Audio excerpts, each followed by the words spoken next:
German child born on Mars returns to Earth as an adult, where he becomes a messianic figure and mass media celebrity who transforms society.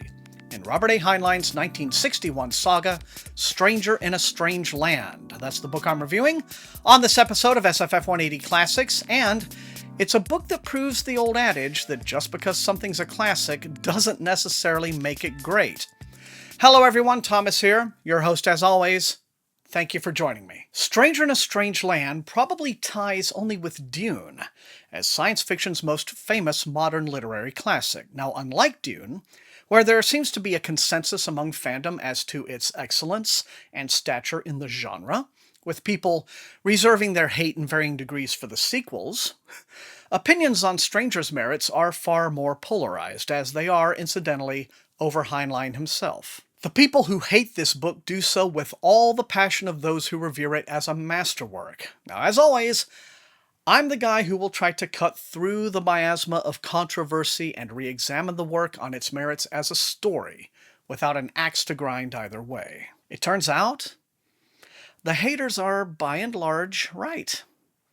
This is crap. While Stranger's first half contains, despite a great many shortcomings, the seeds of a promising and enjoyable novel, mostly I found myself wondering how in the hell such a pretentious load of pigswill managed to gain a reputation as one of SF's crowning achievements. I can only surmise that in the early 1960s, SF was so eager to be taken seriously as literature and to get away from that stigma of crazy Flash Gordon stuff that fandom was only too happy to embrace a book that at least looked and sounded literary, even if Heinlein's literary aspirations here are self-satisfied poserdom at its most unintentionally comical. Heinlein himself, as the 60s began, was chafing over the perceived limitations of his reputation as a leading purveyor of pulpy adventures for boys. Thing is, he was good at those. There's no shame in writing what used to be called juveniles as long as the stories are cool, which Heinlein's were at the time. But Heinlein was ready for bigger and better things, I guess, so here we are. The writer and critic Adam Roberts has discussed the critical disfavor surrounding Heinlein's late career work, and his opinion is that the rot set in, to use his wording, with the 1980 novel The Number of the Beast. Now that book is undeniably abysmal, but I think the rot actually started 20 years earlier, right here. In telling the curious story of a messianic man from Mars and archetypal wild child making his discovery of the human race and all its foibles for the first time, Heinlein offers some funny, if ham-fisted, political and religious satire. It's not exactly an earth-shaking revelation that popular religious movements are little more than hucksterism, exploiting the emotionally and intellectually bereft. Still, you can pull it off with style, as Heinlein does here and there, and it's fun to read. Yet the novel suffers from a fundamental storytelling problem. Satire or not, there simply isn't a single scene here that feels realistic. From first to last, the story offers one contrived scenario after another. Not only does this book not take place in any possible version of the real world, it doesn't even take place in a convincing imaginary alternate version of our world either. Moreover, not a single believable person inhabits its cast. Not even Jubal Harshaw, the feisty and establishment-taunting author/poet/lawyer/raconteur/Renaissance man who serves as Heinlein's self-insert, and whose interminable monologues comprise such a disproportionate chunk of the narrative that if you took them out, this might well be a novella. Finally, there's the little matter that the story's core message, that humanity's problems can be solved by practicing cultish groupthink and promiscuous sex, was stupid then, and is stupider now. Still, it must have resonated with enough folks in 1961 to ensure its stature. Stranger's influence upon the late 60s counterculture is undeniable. We all know how well that turned out. Look at Valentine Michael Smith here, and it's all too easy to plug in such hippie icons as Timothy Leary, or the Maharishi Mahesh Yogi. Smith himself could easily have adopted the Beatles' Come Together as a personal anthem. Wikipedia tells me that some of Charles Manson's disciples were fans of Stranger, though Manson himself denied ever reading it. Stranger even managed to fool no less a luminary than Kurt Vonnegut, which is probably not a surprise. There's a hint of Vonnegut influence here, as Heinlein seems to have absorbed, or tried to absorb, the sense of whimsy from the Sirens of Titan.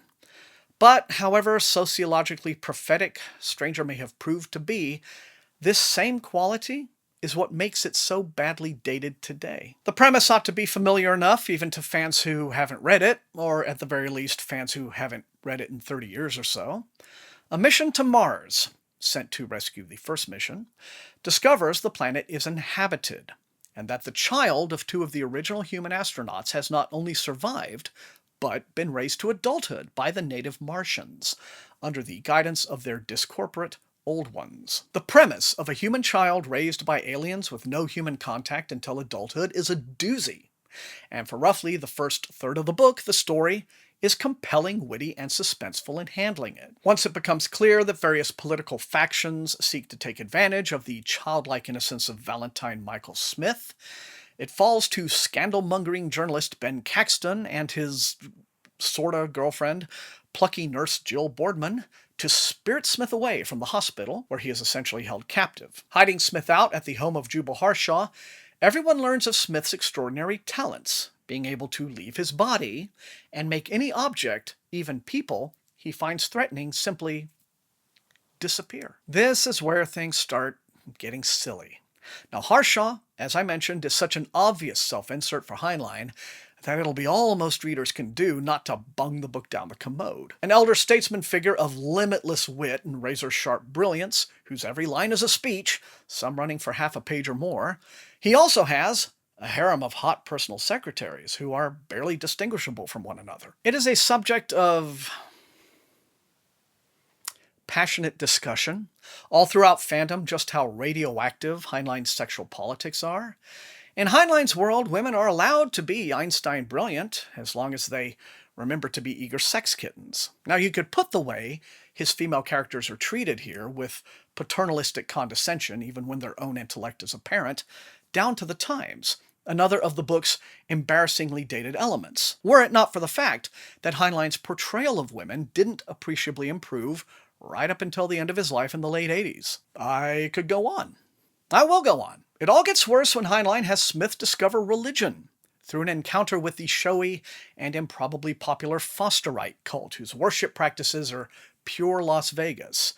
Smith becomes a little more interesting at first, going from innocent to shrewd, as he realizes that his sincere desire to unite the human race in love won't reach the masses effectively unless he couches it in the smarmy salesmanship of the revivalist. But what incisive social satire might be lurking in that plot element is effectively buried by Smith's overall lack of depth, the continued dominance in the narrative of Jubal's self-important lectures, and the resoundingly silly naivete of the love is all you need message, depicted here as a series of half-baked sexual encounters that are about as rousing as walking in on your parents banging.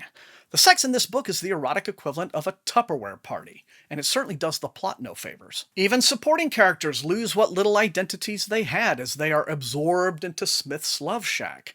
Ben Caxton all but drops out of sight until near the end, and Jill, who in the early scenes is Ben's putative girlfriend, who doesn't sleep with him in the manner of all 1961-era nice girls, becomes not much more than a fuck bunny by the end, while Ben, I guess, must grow by learning to let go of outmoded concepts like jealousy. From an SFF180 standpoint, Heinlein drops the ball too. If Mike is a human, then I'd like to know exactly how he has managed to perform the magic tricks he does, which include the ability to alter his physiology just by sheer will. That he received alien teachings is made clear, but it seems to me it would take something more than that to allow someone to psychically alter physical reality.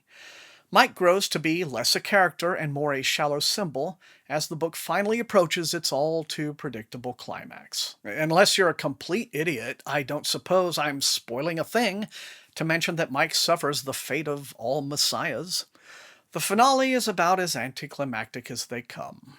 Stranger's ultimate message, that the human race really needs to stop hating and get its shit together, hardly seems worth the effort. Did we really need to plow through 200,000 words of hokum to learn that, when the Beatles could get us there in under 3 minutes? Strange indeed. An interesting development occurred after Heinlein's death when his widow, Virginia, who has been very active in shepherding her late husband's legacy, discovered an archival copy of the original manuscript as it existed before Heinlein's editors in 1961 required no less than 70,000 words to be shorn, mainly for offensive content. In 1991, Ace released the original uncut version. Having read both versions, God help me, I wish I could tell you that the uncut edition is packed full of cool bonus material you've never seen before, like a special edition Blu-ray that opens up the story and brings greater depth to an unfairly butchered original. Sadly, that isn't the case. In what can only be described as a tour de force of editing, Heinlein managed to shave those 70,000 words from his manuscript merely by trimming passages throughout the whole thing. A sentence or two here, maybe just an adjective or adverb there. The story, however, is not materially changed, and there is nothing like a major deleted sequence restored.